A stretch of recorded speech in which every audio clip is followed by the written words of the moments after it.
שלום לכם. היום נדבר על עריכת צוואה במשק חקלאי. שני הורים ולהם משק חקלאי. טבעי שירצו להוריש את המשק לכל אחד מילדיהם. אבל נחלה חקלאית מביאה איתה מגבלות ותנאים שעלינו לעמוד בהם. מגבלה האחת היא נושא ההורשה. משק חקלאי ניתן להוריש אך ורק לילד אחד. איך נתמודד עם הבעיה הזאת? קודם כל, אני מאמינה בהידברות. בואו נאסוף את הילדים, נושיב אותם ונאמר להם.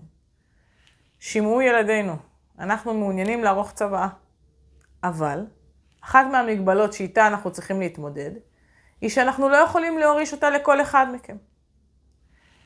ואז נשאל, מי מבין ילדינו בכלל מעוניין בנחלה החקלאית שלנו? יכול להיות שרק אחד ירצה את הנחלה החקלאית, ואז די מצאנו את הפתרון.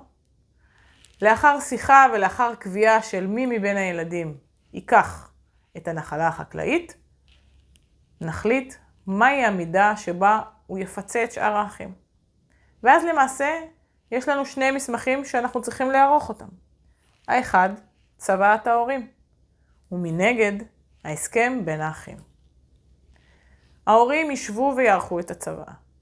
בצוואה יקבעו מי מבין הילדים לוקח על עצמו את המשק החקלאי. לאחר מכן, המסמך הנוסף הוא ההסכם בין האחים. הבן או הבת שקיבלו לידיהם את המשק, יפצו את יתרת האחים שלהם. וכאן, כשהגענו להסכמות בזמן החיים, אנחנו יכולים להיות רגועים יותר.